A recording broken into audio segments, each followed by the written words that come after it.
Bonjour, je t'ai préparé une vidéo complète pour réviser ton chapitre sur les méthodes physiques d'analyse. Elle est organisée en 3 parties. Premièrement, une présentation du cours claire et structurée dans laquelle on revoit ensemble toutes les notions à maîtriser sur les lois de Beer-Lambert, Colroche et les dosages par étalonnage. Ensuite, une série d'exercices corrigés dans laquelle je te montre pas à pas les méthodes essentielles que tu dois bien connaître. Et pour finir en beauté, 2 exercices complets tombés au bac sur ce chapitre. Parfait pour t'entraîner efficacement pour un contrôle ou pour ton épreuve en fin d'année. N'hésite pas à te servir du chapitrage de la vidéo pour accéder directement aux parties qui t'intéressent. Et comme toujours, tu peux poser tes questions en commentaire, je prends régulièrement le temps d'y répondre. C'est parti! Dans cette vidéo, je te propose de revoir ensemble le cours sur les méthodes physiques d'analyse d'un système chimique. On va aborder les notions de spectroscopie, UV visible et infrarouge, la conductimétrie et les mesures possibles dans une solution ionique, et enfin, je t'expliquerai en détail la notion de dosage par étalonnage que tu as déjà abordé en classe de première, et c'est un incontournable du programme de spécialité physique-chimie, notamment pour les preuves écrites du bac, mais aussi pour les ECE, les preuves expérimentales. Alors, première technique d'analyse à bien connaître et que tu vas utiliser lors des travaux pratiques, c'est la spectroscopie. Elle est basée sur l'étude de l'interaction entre la lumière et la matière. Quand on envoie un faisceau de lumière sur un échantillon, une partie de cette lumière peut être absorbée par les électrons de certaines liaisons dans les molécules. L'intensité lumineuse incidente est donc différente de l'intensité lumineuse transmise. Et c'est en analysant les rayonnements qui ont été absorbés que l'on peut en déduire des informations sur la composition de l'échantillon étudié. Pour mettre en œuvre cette analyse, on va utiliser un appareil de mesure que l'on appelle un spectrophotomètre. C'est lui qui va permettre de mesurer l'absorbance d'une solution à une longueur d'onde donnée. On distinguera différents types de spectroscopie en fonction de la longueur d'onde des rayonnements utilisés pour la lumière incidente. Je vais d'abord te parler de la spectroscopie UV visible, qui, tu l'auras deviné, va mettre en jeu des ondes électromagnétiques de longueur d'onde comprise dans le domaine de l'ultraviolet, entre 100 et 400 nanomètres, et du visible, entre 400 et 750 nanomètres environ.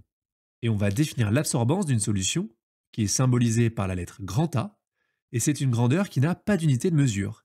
Elle caractérise l'aptitude d'une solution à absorber un rayonnement de longueur d'onde donnée. Pour être un peu plus précis, à partir de l'intensité de la lumière qui est émise, notée ici I0, et d'après la mesure de l'intensité de la lumière transmise, le spectrophotomètre calcule l'absorbance, selon la formule algébrique suivante, que tu n'as pas à retenir, A égale log de I0 sur I. Cela permet d'obtenir une courbe représentant l'absorbance de la solution en fonction de la longueur d'onde lambda du rayonnement incident. Cette courbe, qui a cette allure, est appelée le spectre d'absorption.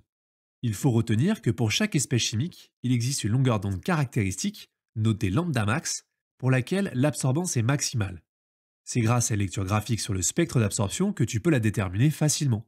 C'est un savoir-faire assez simple à maîtriser et qui te sera souvent utile.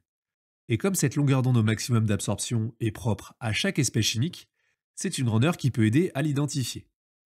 Il existe aussi une autre exploitation possible du spectre d'absorption à maîtriser. Retrouver la couleur d'une espèce chimique en solution. Pour ça, on va avoir besoin d'exploiter ce fameux cercle chromatique que tu as déjà rencontré en classe de première. Je te rassure tout de suite, il n'est pas à retenir par cœur, et il te sera donné lorsque tu en auras besoin. Tu retrouveras d'ailleurs plusieurs exercices du bac corrigé faisant appel à ce savoir-faire dans la playlist du chapitre que je t'ai remis dans la description de cette vidéo. 2 informations à retenir. Une espèce chimique incolore n'absorbe aucun rayonnement dont la longueur d'onde appartient au domaine du visible. Pour une espèce chimique colorée, la couleur observée d'une solution est la couleur complémentaire de la couleur absorbée, qui est diamétralement opposée sur le cercle chromatique. Je te montre avec cet exemple, tu vas voir, c'est plutôt simple. D'abord, pour retrouver la couleur absorbée, il te suffit de déterminer lambda max, la longueur d'onde pour le maximum d'absorption, grâce au spectre comme je te l'ai montré juste avant. Ici, environ 640 nanomètres. Puis d'en déduire avec le cercle chromatique la couleur observée, en traçant éventuellement une petite flèche pour retrouver la couleur correspondante qui se trouve à l'opposé sur le cercle chromatique. Le spectre d'absorption montre que la solution absorbe la couleur orange. Selon le cercle chromatique, cela signifie que la solution apparaît bleue, tout simplement. On verra tout à l'heure, lorsqu'on abordera les dosages par étalonnage, qu'il est également possible de déterminer la concentration d'une espèce chimique en solution en utilisant la spectroscopie UV visible. Parlons maintenant de la spectroscopie infrarouge, qui trouve des applications différentes, notamment dans le domaine de la médecine, pour analyser des médicaments et vérifier la pureté des molécules. Les rayonnements infrarouges ont l'énergie nécessaire pour faire vibrer certaines liaisons au sein des molécules. Et il faut simplement retenir que la spectroscopie infrarouge permet du coup de repérer la présence de certaines liaisons et d'en déduire les groupes caractéristiques présents dans la molécule. Un spectre d'absorption infrarouge aura une allure bien différente de celui d'un spectre d'absorption UV visible. Il représente cette fois la transmittance, qui correspond au rapport d'intensité du rayonnement transmis et incident, en fonction du nombre d'ondes, qui est l'inverse de la longueur d'onde. La transmittance est généralement exprimée en pourcentage. 100%, ça indique que le rayonnement infrarouge n'est pas absorbé, et inversement, 0% signifierait que la radiation est entièrement absorbée. On attend d'un élève qu'il soit capable de l'exploiter, ce spectre, à partir d'un tableau de données comme celui-ci. Et je vais bien t'expliquer comment faire ça. D'ailleurs, ces deux documents sont extraits d'un sujet de bac récent. Tu sais déjà que chaque famille, comme les alcools ou les acides carboxyliques, comporte un groupe d'atomes caractéristiques dont certaines liaisons présentent des bandes d'absorption pour des nombres d'ondes bien définis et indiqués dans ce tableau. Le type de question classique dans un exercice, c'est de te demander de vérifier qu'un spectre infrarouge correspond bien à une molécule donnée, souvent à partir d'une formule semi-développée ou d'une formule topologique, comme celle-ci. Il te suffira alors simplement de lire et d'extraire les informations utiles des documents, c'est-à-dire de vérifier que l'on retrouve bien sur le spectre d'absorption infrarouge les bandes d'absorption correspondant aux liaisons caractéristiques présentes sur la molécule. On va le faire ici avec cet exemple. Cette molécule d'acide contient deux groupes carboxyles que l'on peut identifier sur le spectre. Ici, une bande forte, entre 1700 et 1725 cm-1, caractéristique de la liaison CO des groupes carboxyles. Et là, il y a une bande forte et large, entre 2500 et 3200 cm-1, caractéristique de la liaison OH des groupes carboxyles. En disant ça, on montre ainsi que le spectre d'absorption correspond à celui de la molécule, tout simplement. Abordons maintenant la conductimétrie, et on va parler des propriétés électriques des solutions. La conductimétrie, c'est une méthode d'analyse qui permet de mesurer les propriétés conductrices d'une solution électrolytique. Une solution électrolytique, c'est une solution contenant des ions qui peuvent se déplacer librement, permettant ainsi à la solution de conduire l'électricité. Pour effectuer des mesures conductimétriques, on va utiliser ce type d'appareil, qu'on appelle tout simplement un conductimètre, et qui est muni d'une sonde conductimétrique. Une portion de l'électrolyte étudiée est placée entre deux plaques métalliques et va se comporter comme un conducteur ohmique. En chimie, plutôt que la résistance, on définit et on utilise la conductance, notée grand G, et qui s'exprime en Siemens. La conductance, comme son nom peut éventuellement te le faire deviner, c'est ni plus ni moins que l'inverse de la résistance. La conductance d'une solution mesure la capacité à conduire un courant électrique, ce qui dépend du nombre d'ions présents, de leur type, de la température et des propriétés géométriques de la cellule de mesure. On va alors définir la conductivité, qui est symbolisée avec cette lettre grecque, sigma. Et elle est liée à la conductance, mais prend en compte les dimensions de la cellule contenant la solution. Et elle est définie par cette relation. L, c'est la distance qui va séparer les deux plaques, et S, leur surface. Ce rapport, L sur S, est souvent appelé constante de cellule. C'est une valeur qui est déterminée expérimentalement, pour un conductimètre donné, et elle est généralement déjà intégrée à l'appareil pour faciliter les mesures. Tu n'auras pas à la calculer. La conductivité dépend uniquement de la solution et pas de la cellule utilisée. Lorsque tu utiliseras un conductimètre en TP, c'est la mesure de cette grandeur, la conductivité de la solution, qui sera directement affichée. Pour terminer cette partie, on arrive à la fameuse loi de Colroche, que tu dois bien retenir. La conductivité sigma d'une solution dépend évidemment de la nature des ions présents dans la solution, mais aussi de leur concentration et de la température. Chaque ion présent contribue à la conductivité de la solution. À une température donnée, la conductivité d'une solution peut être exprimée en utilisant cette loi, en faisant la somme des contributions de chaque ion dissous, avec lambda, la conductivité molaire ionique, qui est propre à chaque espèce chimique et qui te sera évidemment donnée lorsque tu en auras besoin.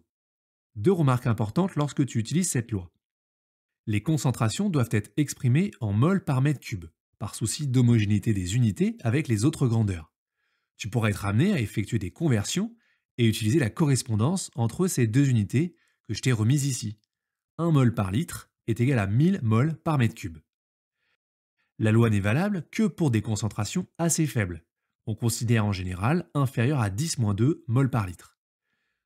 On ne te piégera pas dans des exercices, mais on pourra par exemple te demander le domaine de validité de cette loi, et il faudra alors se rappeler qu'elle est valable pour des concentrations faibles. Prenons un exemple simple pour bien t'expliquer comment l'utiliser. On a ici une solution de chlorure de sodium à une certaine concentration. Pour déterminer la contribution des ions, on va réécrire l'équation de dissolution. Et on peut alors calculer facilement, en utilisant la loi de Colroche, la conductivité de la solution à l'aide des conductivités molaires ioniques lambda, qui te seront donc toujours données, mais tu pourras retrouver d'autres applications de cette loi, là aussi détaillées dans des exercices de la playlist du chapitre. Si tu es arrivé jusqu'ici, je te félicite pour ta concentration et je te souhaite bon courage pour tes révisions. On va maintenant pouvoir aborder la troisième et dernière partie de ce chapitre et voir comment la mesure de ces grandeurs physiques permet d'effectuer les dosages. Je vais d'ailleurs commencer tout simplement par te rafraîchir la mémoire avec les dosages par étalonnage, avec des mesures d'absorbance, que tu as déjà mis en œuvre en classe de première. Alors c'est quoi un dosage par étalonnage? Un dosage par étalonnage, c'est une technique expérimentale qui permet de déterminer la concentration d'une espèce chimique ou la quantité de matière à partir d'une gamme étalon, et du coup sans détruire l'échantillon. Le principe de base, c'est donc de comparer la mesure d'une solution inconnue à celle d'une gamme d'étalons, dont les concentrations sont connues. Et ça peut se faire à partir de mesures de différentes grandeurs. Par exemple, lors d'un dosage spectrophotométrique, lorsque le soluté à doser est coloré, le protocole peut se résumer en 4 étapes simples. Premièrement, préparation de la gamme étalon. On commence par préparer plusieurs solutions, les fameuses solutions étalons, qui contiennent l'espèce chimique que l'on veut doser à des concentrations connues différentes. Ces solutions vont nous servir de référence. Deuxième étape, on va mesurer l'absorbance des étalons. Chaque solution étalon est placée dans le spectrophotomètre à une longueur d'onde donnée, qui correspond à lambda max, la longueur d'onde où l'absorption est maximale, que l'on aura préalablement déterminée si elle n'est pas donnée, comme je te l'ai expliqué dans la première partie du chapitre. Pour chaque solution étalon, on obtient une valeur d'absorbance, ce qui nous permet d'effectuer la troisième étape, le tracé de la courbe d'étalonnage. Les valeurs d'absorbance mesurées pour les solutions étalons sont reportées sur un graphique. L'axe des abscisses correspond aux concentrations des solutions étalons et l'axe des ordonnées correspond aux absorbances mesurées. On obtient une droite qui passe par l'origine du repère, car l'absorbance est proportionnelle à la concentration selon la loi de Beer-Lambert. Petite remarque, comme pour la loi de Colroche, avec la conductivité, cette proportionnalité n'est valable que pour des concentrations faibles. Et enfin, quatrième et dernière étape, on effectue la mesure avec la solution inconnue, la solution à doser, et à son tour passer dans le spectrophotomètre, et on utilise ensuite la courbe d'étalonnage tracée précédemment pour retrouver la concentration de la solution inconnue. Pour ça, il suffit de lire sur la courbe la concentration qui correspond à l'absorbance mesurée, comme je te le montre ici. Tu l'as peut-être déjà deviné, on va pouvoir procéder de la même manière avec des mesures de conductivité pour des solutions ioniques. On parle alors de dosage conductimétrique. Là encore, préparation d'une gamme étalon, avec plusieurs solutions contenant l'espèce ionique que l'on souhaite doser à des concentrations connues. Ensuite, pour chaque solution étalon, on va venir mesurer avec le conductimètre la conductivité, ce qui va nous permettre de tracer la courbe d'étalonnage, avec cette fois, sur l'axe des ordonnées, la conductivité mesurée. Et on finit avec la mesure de la conductivité de la solution à doser, dont la concentration en ions est inconnue. Il n'y a plus qu'à utiliser cette courbe d'étalonnage que l'on a tracée pour déterminer la concentration, comme on l'a vu juste avant.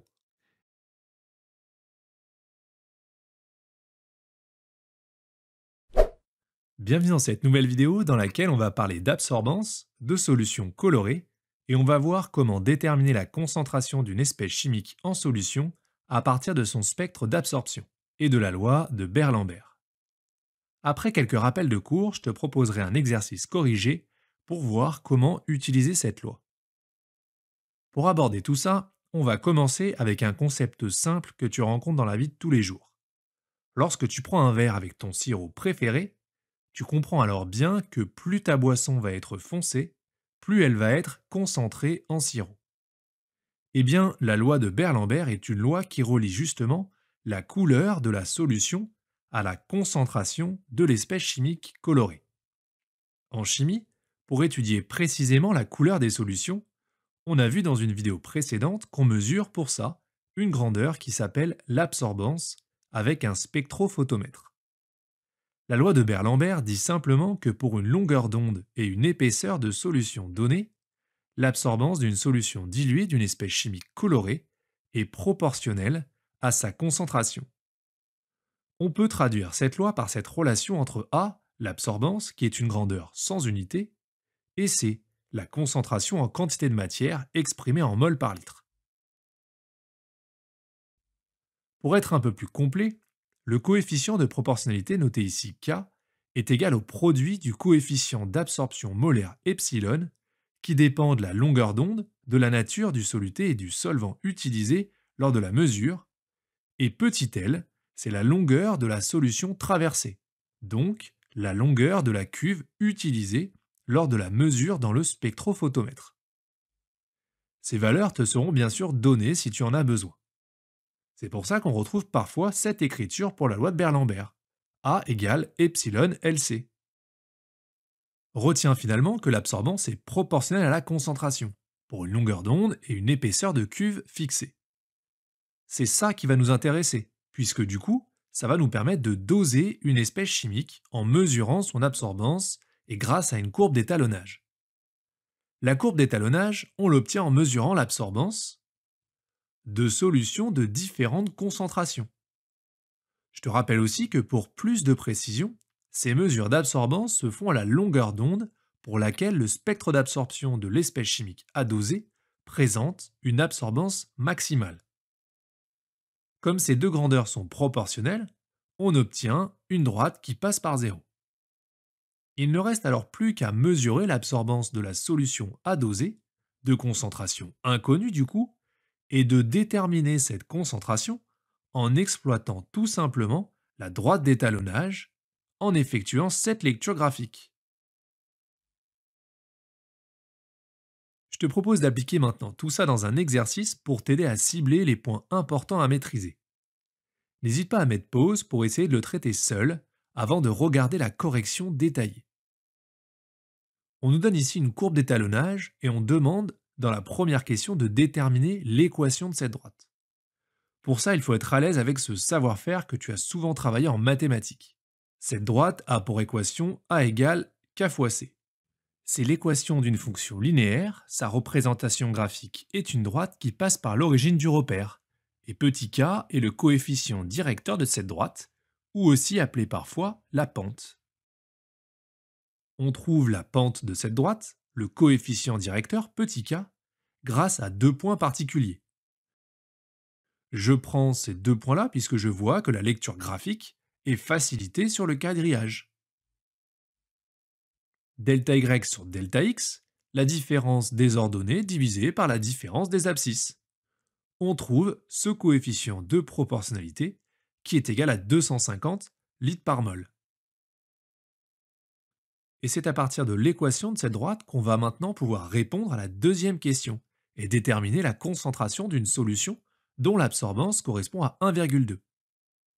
Ici, je vois bien, par lecture graphique, qu'il n'est pas possible de répondre précisément à cette question. Les graduations ne me le permettent pas. C'est pour ça que dans cette situation, on utilise le calcul. J'applique le produit en croix pour exprimer C1, la concentration que je cherche, puis je remplace par les valeurs pour effectuer l'application numérique. On trouve que la solution a une concentration en espèces colorées de 4,8 fois 10 puissance moins 3 mol par litre.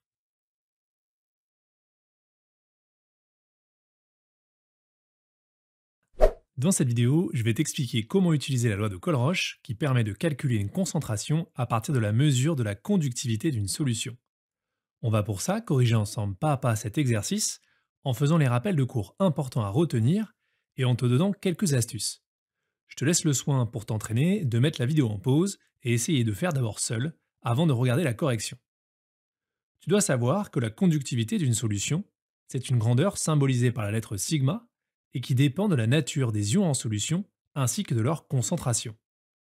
Eh bien, il existe une relation, appelée la loi de Colroche, qui lie cette conductivité aux concentrations des ions. La conductivité est tout simplement égale à la somme des produits de la concentration de chaque ion par sa conductivité molaire ionique. Ce symbole sigma s'utilise pour désigner de manière générale en mathématiques la somme de plusieurs termes. Ce qui revient finalement à simplifier cette écriture qui désigne la même chose avec les chiffres 1 et 2 qui désignent les différents ions dans la solution. Les valeurs et les unités de conductivité molaire ionique te seront évidemment données lorsque tu en auras besoin. Par contre, j'attire ton attention sur une particularité lors de l'utilisation de cette loi. Les concentrations sont exprimées en mol par mètre cube, pour respecter l'homogénéité des unités. Il faut bien y penser, puisqu'on a plutôt l'habitude d'exprimer les concentrations en mol par litre en chimie. Des conversions pourront être nécessaires. Après ce rappel de cours, je te propose maintenant de corriger pas à pas cet exercice type pour bien te montrer comment utiliser cette loi et ce que tu dois savoir faire. Première question, équation de dissolution du chlorure de magnésium. Une fois dissocié dans l'eau, on trouve les ions magnésium Mg2+, et les ions chlorure Cl- dans la solution. On n'oublie pas que l'équation de dissolution doit vérifier la conservation des éléments chimiques et des charges électriques. C'est d'ailleurs pour cette raison qu'il est indispensable de placer ici un nombre stoichiométrique 2 devant Cl- pour ainsi ajuster le nombre d'éléments chlore, il y en a maintenant 2 de chaque côté, et dans le même temps, les charges électriques, neutres de chaque côté.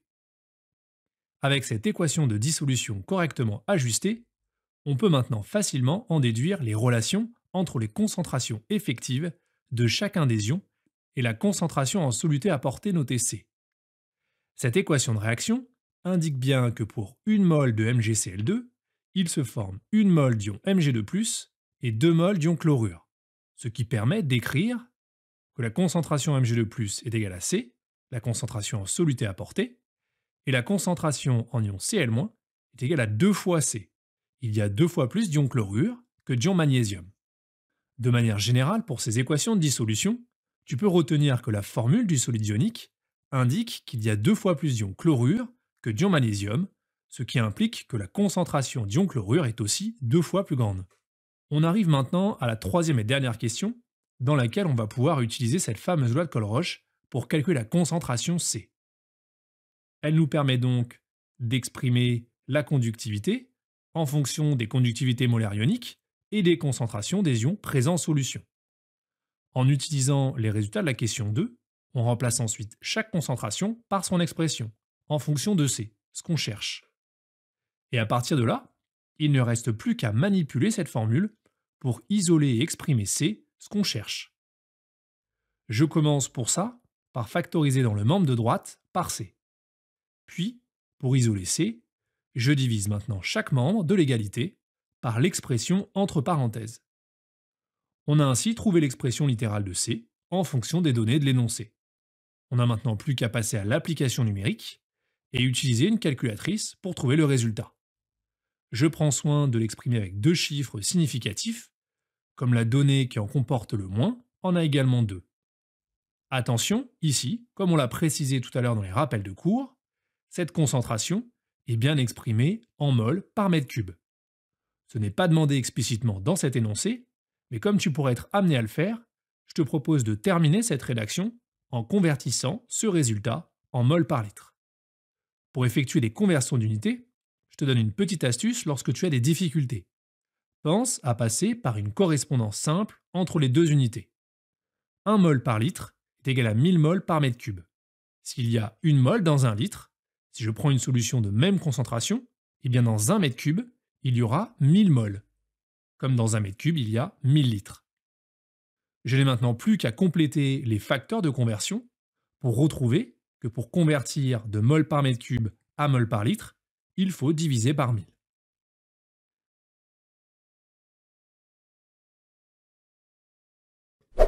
Dans cette vidéo, je te propose de réviser ensemble les notions de dosage par étalonnage, par suivi conductimétrique, et on parlera de la loi de Colroche.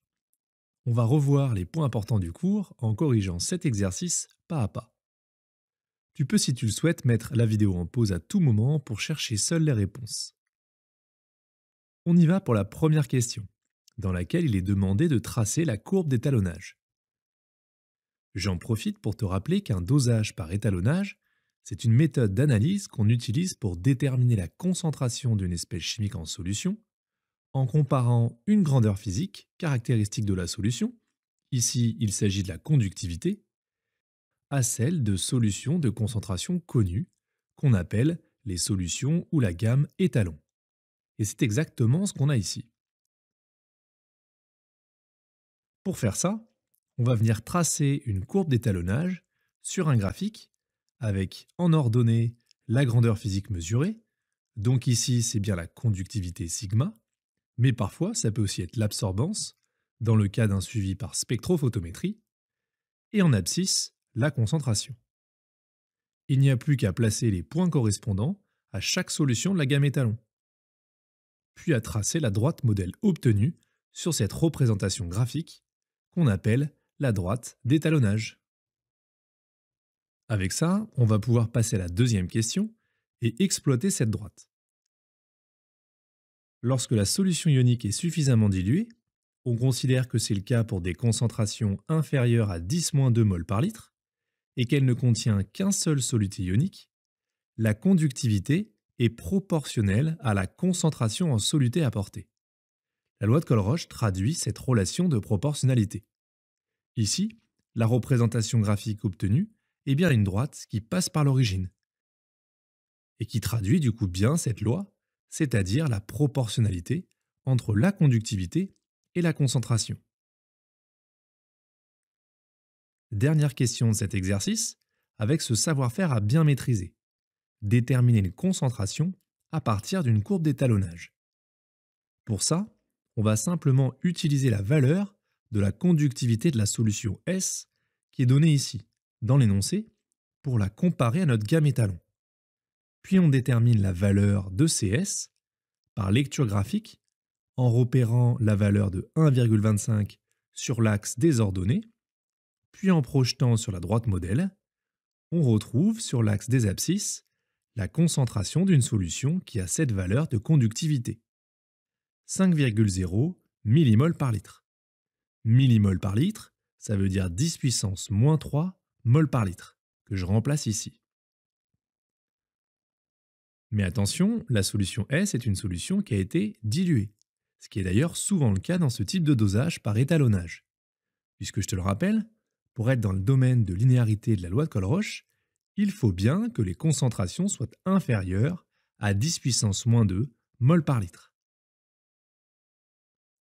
Comme la solution mère S0 a été diluée 10 fois, il suffit simplement de venir multiplier par 10 CS pour retrouver la concentration en chlorure de sodium.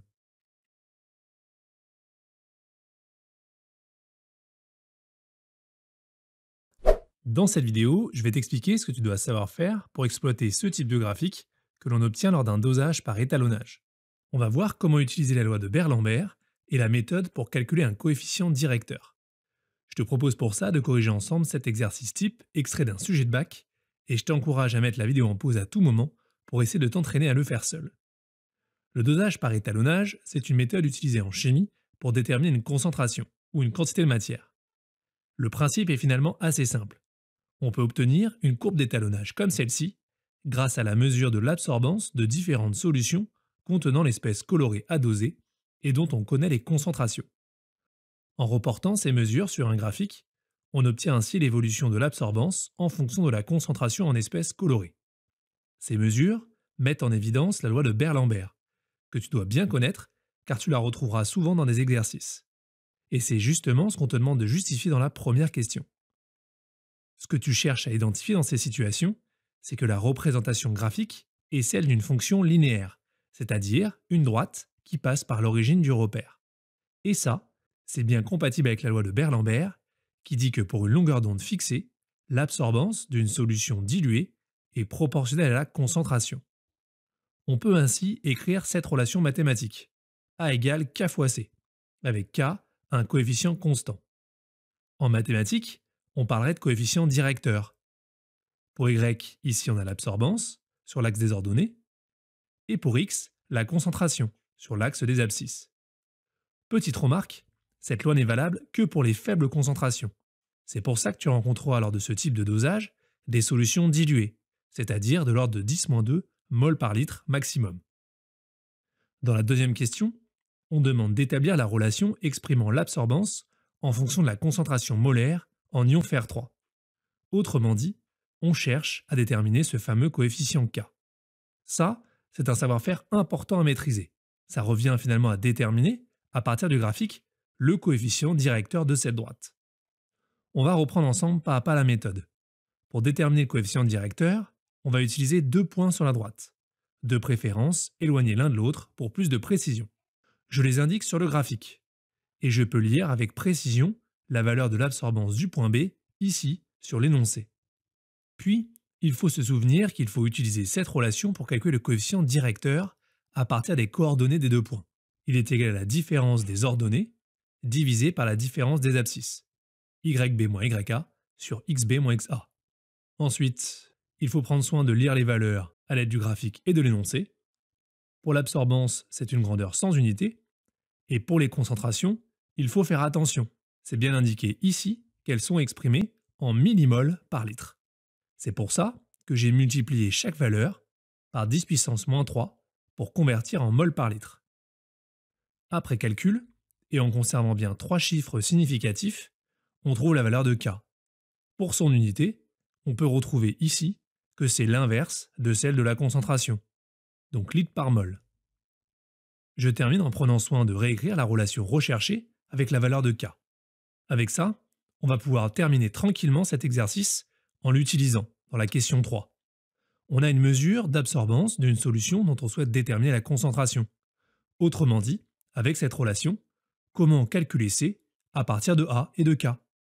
C'est exactement ce que tu feras pour exploiter tes résultats lors des travaux pratiques. On en déduit la concentration pour cette valeur d'absorbance par le calcul en divisant par K chaque membre. Et on remplace par les valeurs, puis on exprime le résultat de la concentration avec son unité. 1,42 fois 10-3 mol par litre, ce qui équivaut à 1,42 millimoles par litre. Même si ça manque de précision, on peut vérifier sur le graphique la cohérence du résultat obtenu. Pour une absorbance de 0,125, la concentration correspond bien à une valeur de 1,42 millimoles par litre.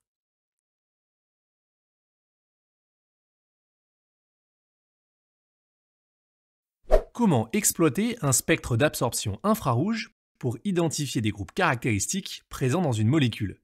C'est un savoir-faire à bien maîtriser dès la classe de première et qu'on rencontre dans de nombreux sujets du bac.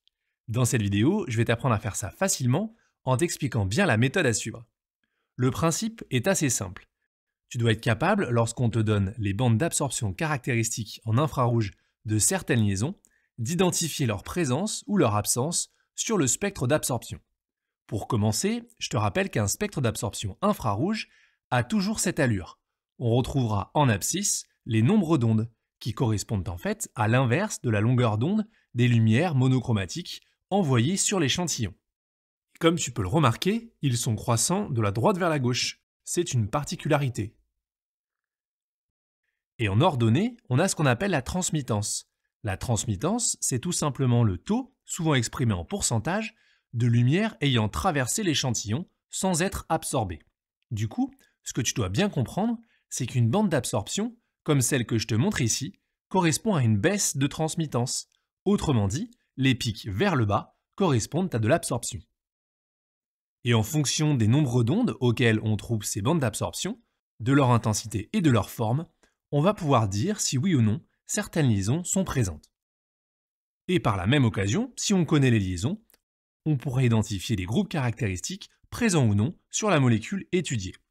Je te propose de le faire tout de suite ensemble avec cet exemple très classique que j'ai d'ailleurs extrait d'un sujet du bac tombé en 2024. Et tu vas voir qu'il n'y a rien de bien compliqué. On te demande, à l'aide du tableau des bandes d'absorption, d'identifier lequel des 2 flacons contient de l'acide butanoïque et lequel contient du butanone, en justifiant le choix. J'insiste, et je te rassure par la même occasion, on te donnera toujours ce tableau, pas question de l'apprendre. Et on te donnera d'ailleurs un extrait judicieusement choisi pour te faciliter la tâche dans l'exploitation du spectre infrarouge. Je te conseille de commencer par regarder rapidement le tableau de données pour voir les bandes d'absorption proposées. Ici, on a les liaisons OH, CH et la double liaison CO. Puis de regarder les formules de là où des molécules à identifier pour faire le lien entre elles et les spectres. Ici, ce sont des formules semi-développées, mais à partir de la classe de terminale, cela pourra aussi être des formules topologiques. Et je vais du coup m'intéresser plus particulièrement aux groupes caractéristiques de ces molécules et des liaisons qui les composent.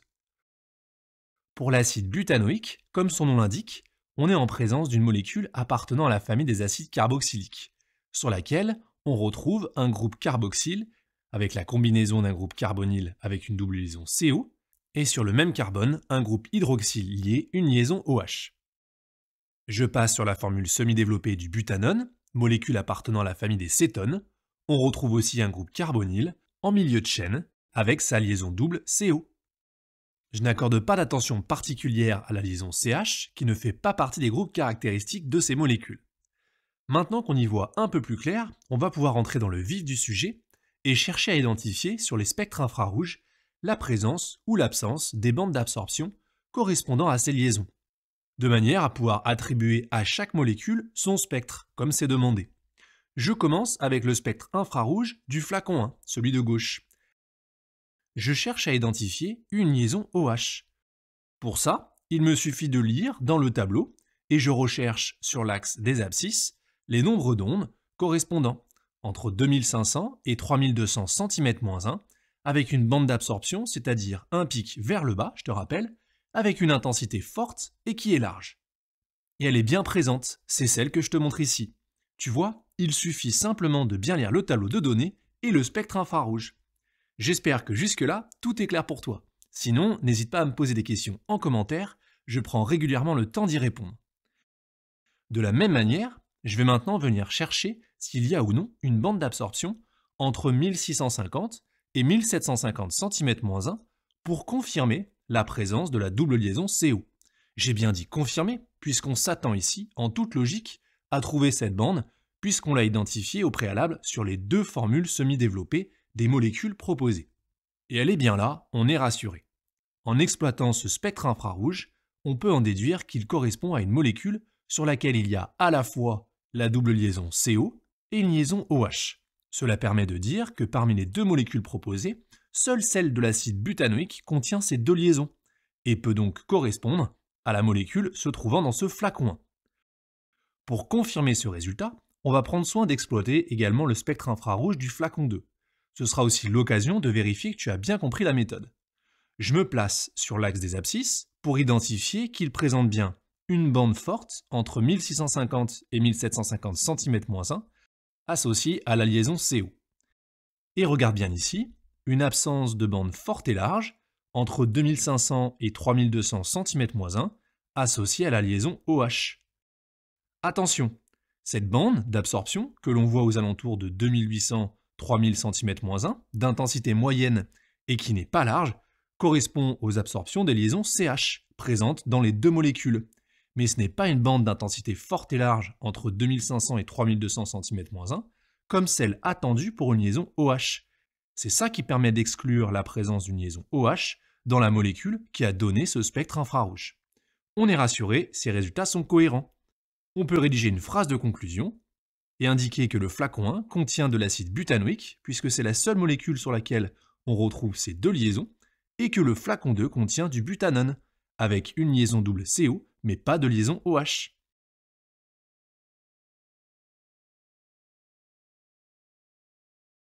Dans cette vidéo, je vais t'expliquer comment exploiter rapidement et simplement un spectre infrarouge.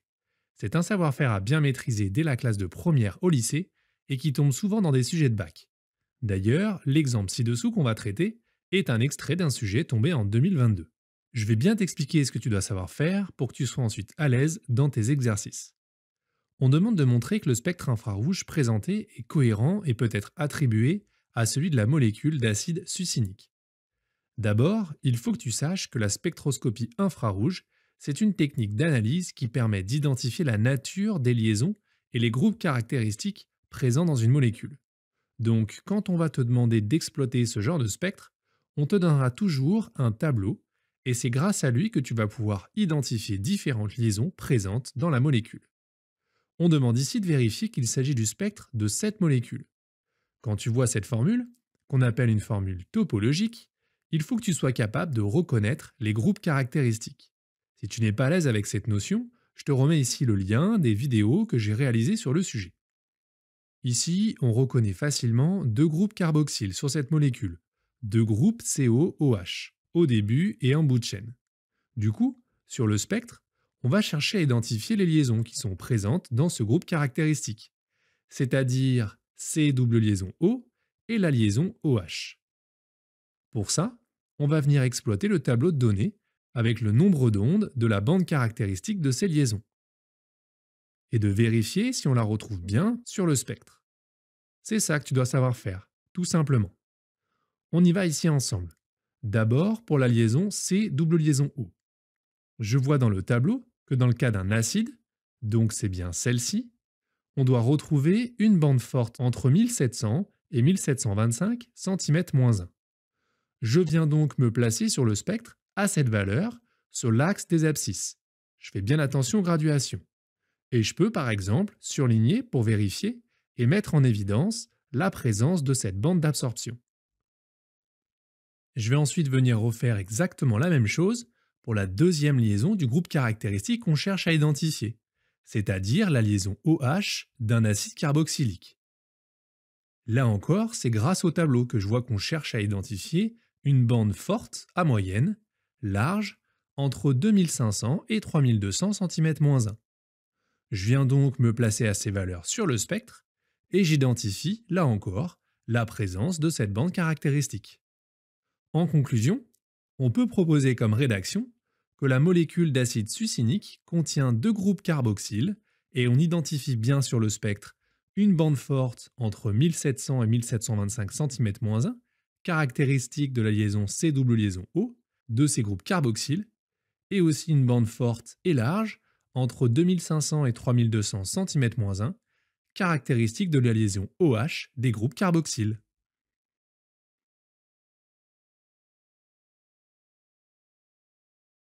Dans cette vidéo, je te résume tout ce que tu dois savoir pour maîtriser les dosages par étalonnage et les notions liées à l'absorbance d'une solution. On va parler de spectre d'absorption, de loi de Beer-Lambert, on va voir comment déterminer la couleur d'une solution ou encore la concentration d'une espèce colorée. Prêt? Alors c'est parti. Pour bien démarrer, il faut d'abord que tu comprennes ce qu'est l'absorbance et le spectre d'absorption. Imagine qu'on envoie un faisceau de lumière d'une certaine intensité sur un échantillon de solution contenu dans une petite cuve. Eh bien la lumière, plus précisément certaines longueurs d'onde, peuvent être absorbées par les molécules contenues dans l'échantillon. C'est pour ça que l'intensité lumineuse incidente est différente de l'intensité lumineuse transmise. C'est un appareil comme celui-ci, qu'on appelle un spectrophotomètre, que tu vas être amené à utiliser lors des travaux pratiques au laboratoire de chimie pour effectuer des mesures d'absorbance. Une petite cuve comme celle-ci, dans laquelle est introduit un échantillon de solution à analyser, y est placé à l'intérieur pour effectuer des mesures d'absorbance. C'est donc cet appareil qui va mesurer pour différentes longueurs d'onde si la solution absorbe beaucoup ou pas la lumière. L'absorbance d'une solution caractérise son aptitude à absorber un rayonnement de longueur d'onde donnée. C'est une grandeur symbolisée avec la lettre A majuscule et qui n'a pas d'unité.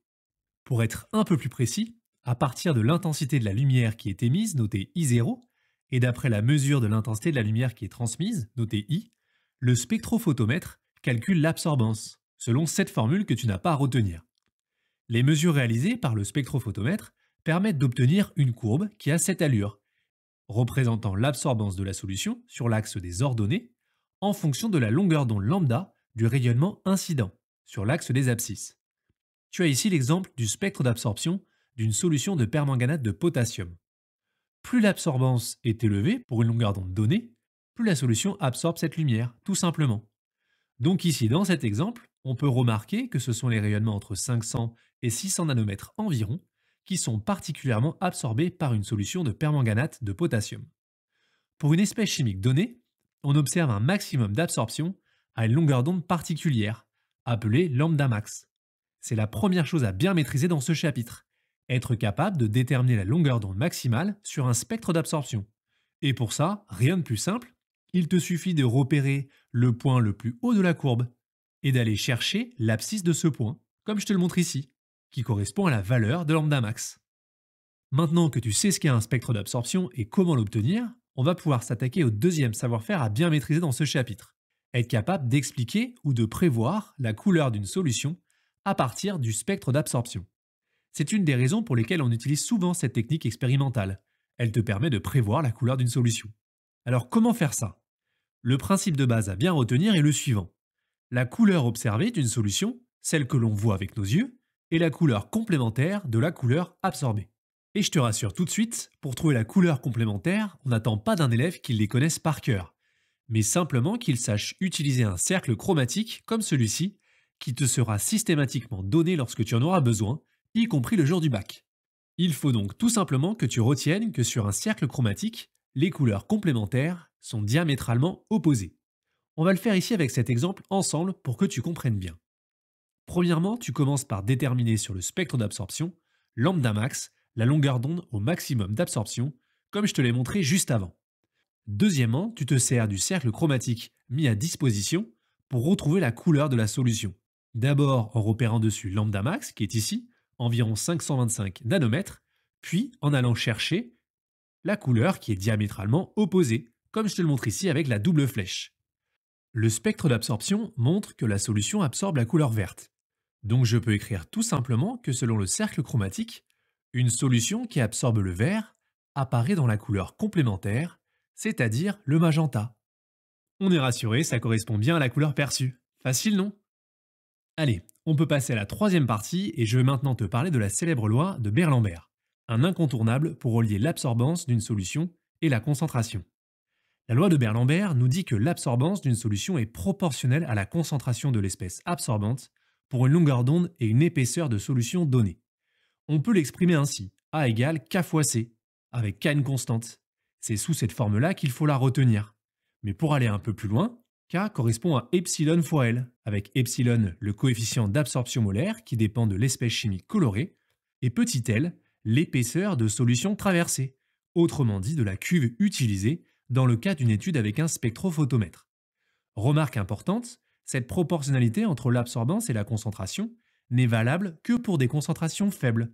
On considère inférieures à 10-2 mol par litre.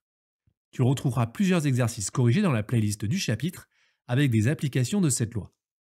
Maintenant que tu en sais un peu plus sur l'absorbance, je vais pouvoir t'expliquer comment déterminer la concentration d'une espèce colorée en solution, avec la technique du dosage par étalonnage, souvent utilisée et du coup à bien maîtriser. Cette technique expérimentale permet de déterminer la concentration d'une espèce chimique à partir d'une gamme étalon, comme celle-ci. On parle ici de dosage spectrophotométrique, puisque l'on va comparer des mesures d'absorbance de différentes solutions. Pour la mettre en œuvre, 4 étapes simples à retenir, que je vais bien te détailler.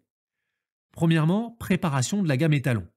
Il faut commencer par préparer plusieurs solutions, avec l'espèce chimique colorée à doser, à différentes concentrations bien définies, plus ou moins concentrées. Ces solutions vont nous servir de référence pour pouvoir établir ensuite la courbe d'étalonnage que je vais te montrer juste après. Deuxième étape, mesurer les absorbances.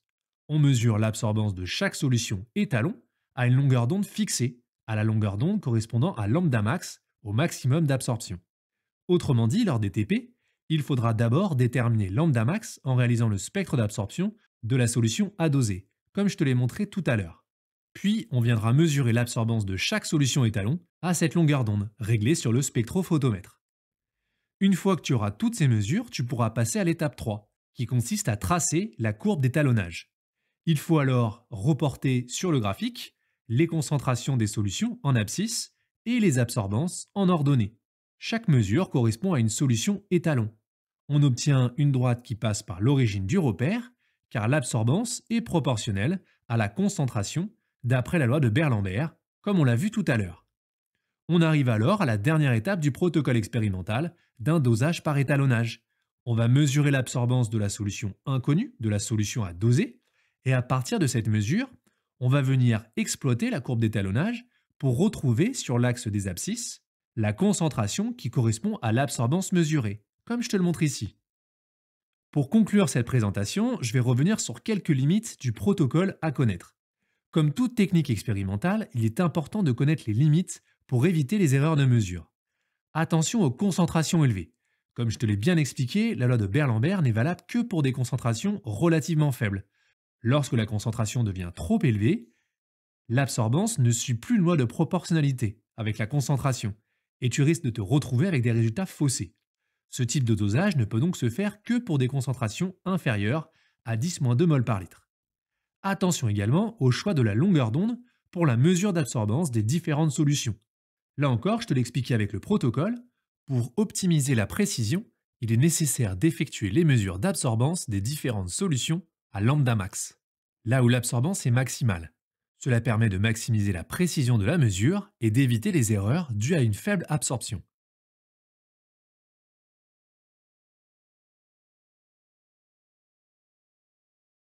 C'est parti pour une nouvelle correction détaillée d'un exercice de chimie tombé au bac en 2024. Tu vas pouvoir réviser plusieurs notions clés comme les formules topologiques et semi-développées, la spectroscopie infrarouge ou encore les titrages avec l'utilisation d'un indicateur coloré. Comme d'habitude, tu retrouveras pour t'entraîner le sujet à télécharger en description. Et on va s'intéresser ici à un contrôle qui est réalisé sur une boîte d'ibuprofène 200 mg. C'est parti pour la première partie qui vise à identifier le principe actif. Dans la question 1, il est demandé d'écrire la formule semi-développée de l'ibuprofène. Pour ça, on va tout simplement se servir du document numéro 1, sur lequel est représentée la formule topologique. Tu rencontreras souvent des exercices du bac dans lesquels on a besoin de ce savoir-faire, passer d'une formule topologique à une formule semi-développée. Dans une formule topologique, je te rappelle que la chaîne carbonée est représentée par une ligne brisée, où chaque segment représente une liaison. Sauf indication contraire, un atome de carbone se trouve à chaque sommet de la ligne brisée. Tous les éléments chimiques sont représentés, sauf les atomes de carbone, ainsi que les atomes d'hydrogène liés à du carbone.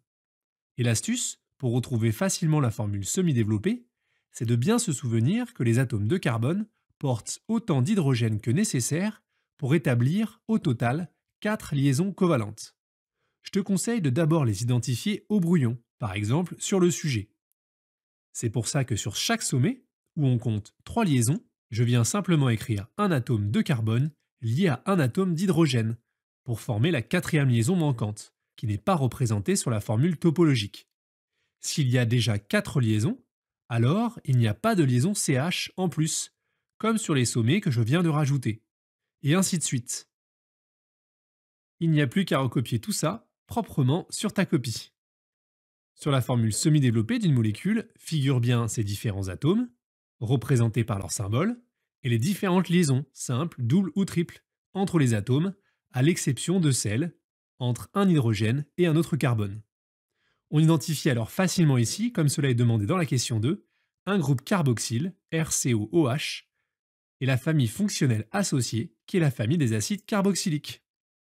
On enchaîne tranquillement avec la question 3, qui a pour objectif de vérifier que le candidat sait exploiter une table de données avec les bandes d'absorption infrarouge de différentes liaisons. Ici, c'est le document 3, pour identifier une molécule. Évidemment, tu n'as pas à les connaître par cœur, mais tu dois simplement savoir les exploiter. Ce qui est finalement assez simple.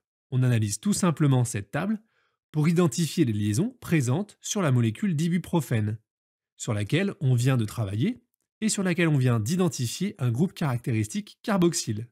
Du coup, ce sont donc ces deux liaisons-là que je te surligne et que l'on va chercher à identifier sur le spectre d'absorption infrarouge de l'échantillon, afin de justifier qu'il peut correspondre à celui de l'ibuprofène. Là encore, c'est une question très classique, et des points faciles à prendre le jour d'un contrôle ou le jour du bac. Il ne reste plus qu'à rédiger.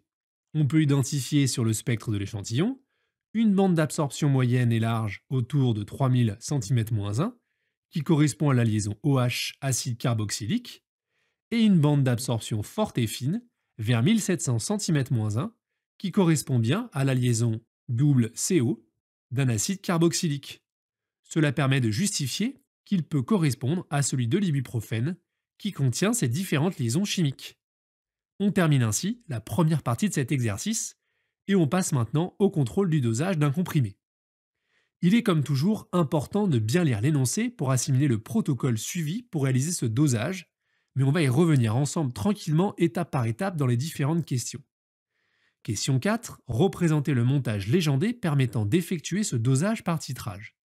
On reste dans le domaine des questions classiques, et comme je viens de te le dire, on s'aide du protocole pour bien lister le matériel utilisé. Un support sur lequel est accrochée une burette graduée. La burette graduée, elle contient la solution titrante, ici c'est une solution d'hydroxyde de sodium. La solution titrée dans laquelle se trouve l'ibuprofène est placée dans un Erlenmeyer. Attention à ne pas oublier l'agitateur magnétique et le barreau aimanté qui permettent l'homogénéisation automatique de la solution pendant toute la durée du titrage. Comme tu as dû l'expérimenter plusieurs fois lors de tes séances de travaux pratiques. Il s'agit bien d'un titrage avec une réaction support entre un acide et une base, mais le protocole n'évoque pas de suivi pH métrique avec un pH mètre, mais uniquement un indicateur coloré. C'est pour cette raison que je n'ai pas représenté ici de pH mètre. Et justement, la question 5 demande d'écrire cette équation de réaction support du titrage que l'on peut facilement retrouver en analysant l'énoncé. La réaction support du titrage modélise une transformation chimique au cours de laquelle l'acide d'un couple, ici noté RCOOH pour reprendre la notation proposée par l'énoncé, cède un H+, à la base d'un autre couple, ici c'est HO-. Il s'agit bien d'une réaction acide-base avec transfert d'ion hydrogène. On continue tranquillement avec les deux questions suivantes qui vont permettre de réviser l'utilisation d'un indicateur coloré acido-basique.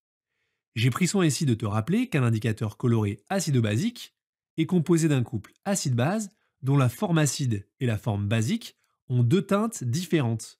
Et c'est justement pour cette particularité-là qu'on les utilise lors de ce type de titrage.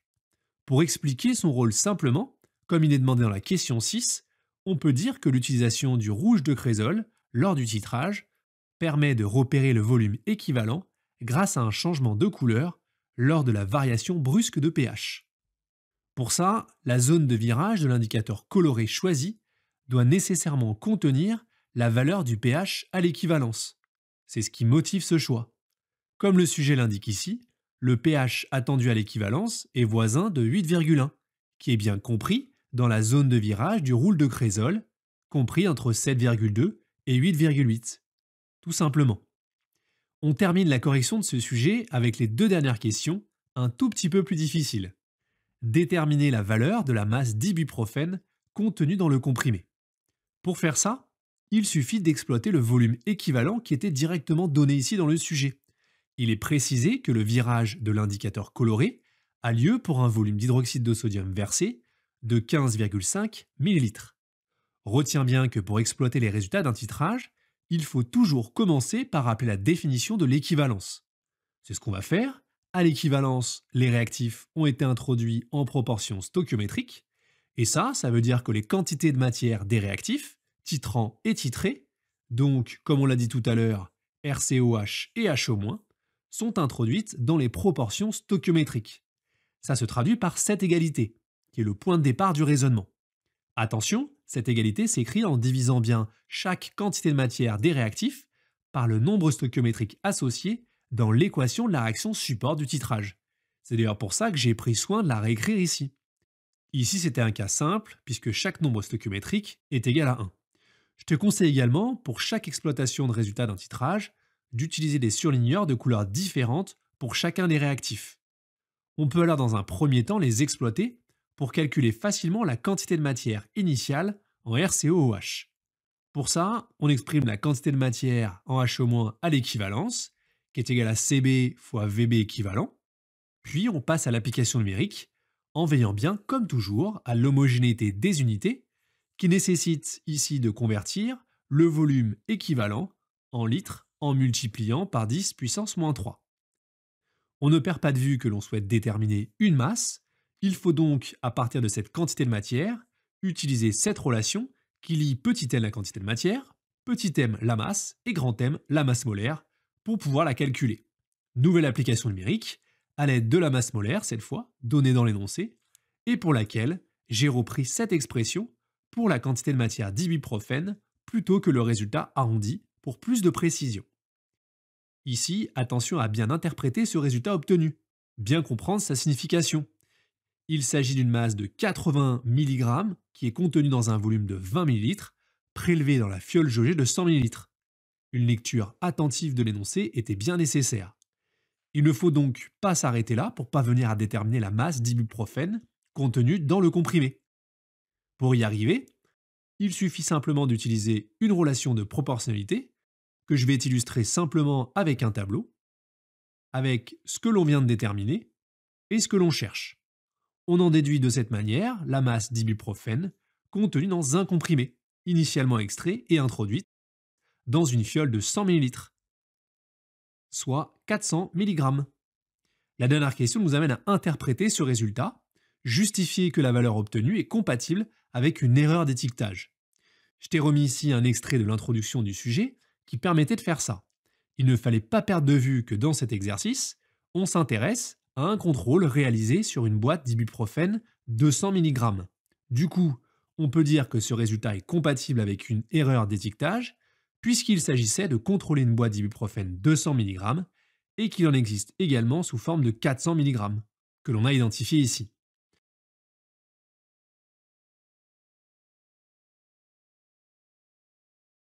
Bonjour! On continue la série de vidéos de correction d'exercices tombés au bac en 2023.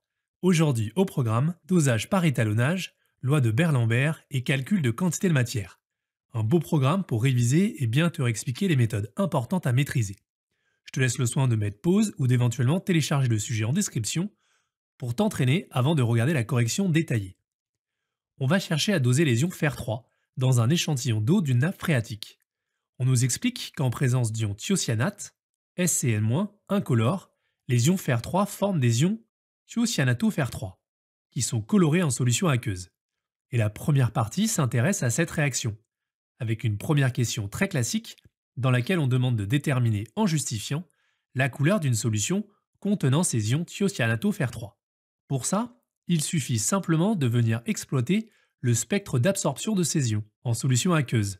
Le spectre d'absorption d'une solution, c'est ce graphique représentant l'absorbance en fonction de la longueur d'onde lambda de la lumière incidente. Il est obtenu expérimentalement à l'aide d'un spectrophotomètre. Et il permet de déterminer la longueur d'onde la plus appropriée. L'absorbance est maximale ici, soit à environ 450 nanomètres. Avec ça, et en s'aidant du cercle chromatique, qui te sera évidemment donné si tu en as besoin, et qui n'est pas à connaître par cœur pour le bac, on peut en déduire que la couleur absorbée de la solution est le violet, d'après la longueur d'onde, et que la couleur perçue, qui est la couleur complémentaire de la couleur absorbée, et qui est opposée sur le cercle chromatique, est le jaune. Donc la solution est jaune.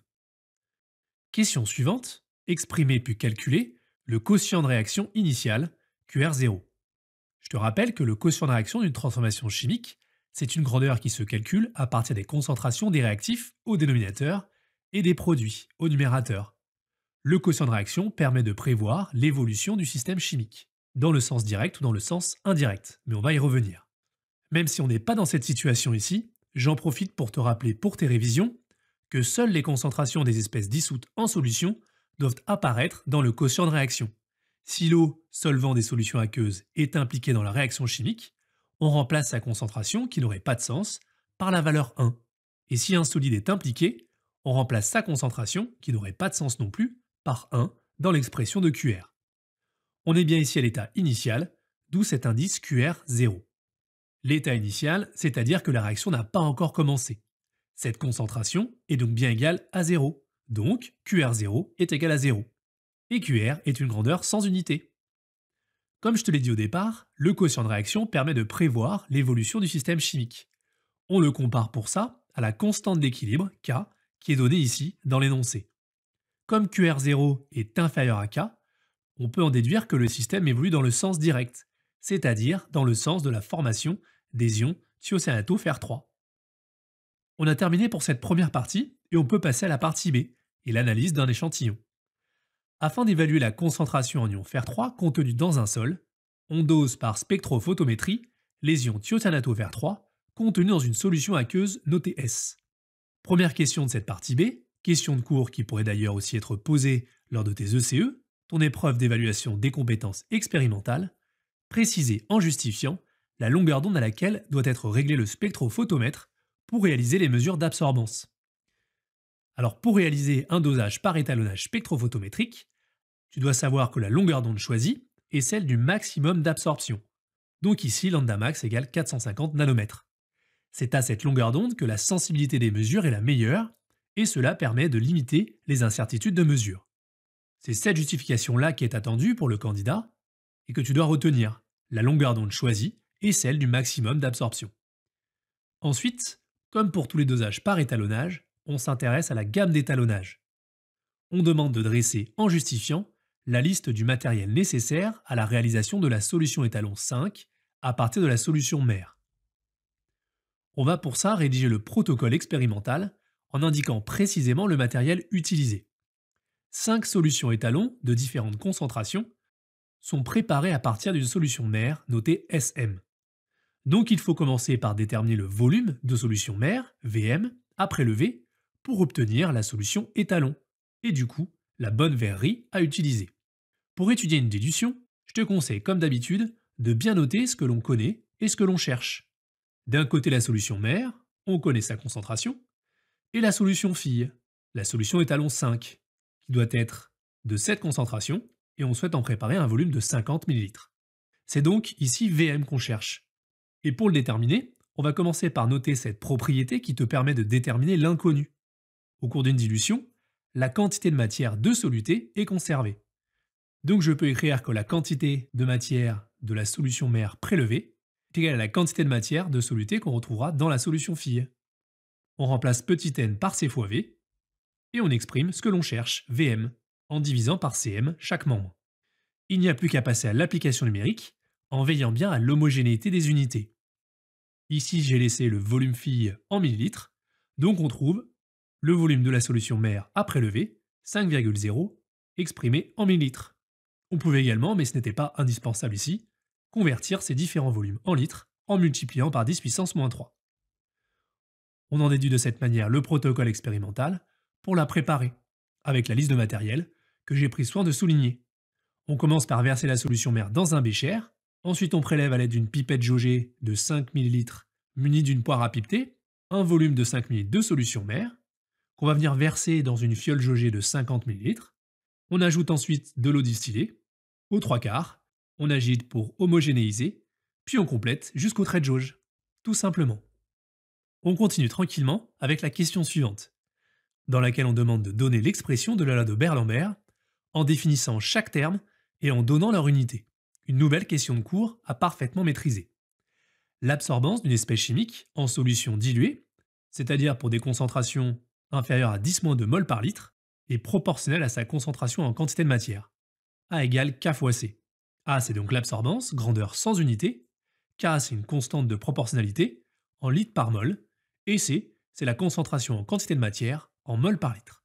Le fait que le graphique représentant l'absorbance en fonction de la concentration des solutions étalons soit bien une droite passant par l'origine du repère, on est en présence d'une fonction linéaire, vérifie bien la loi de Berlambert.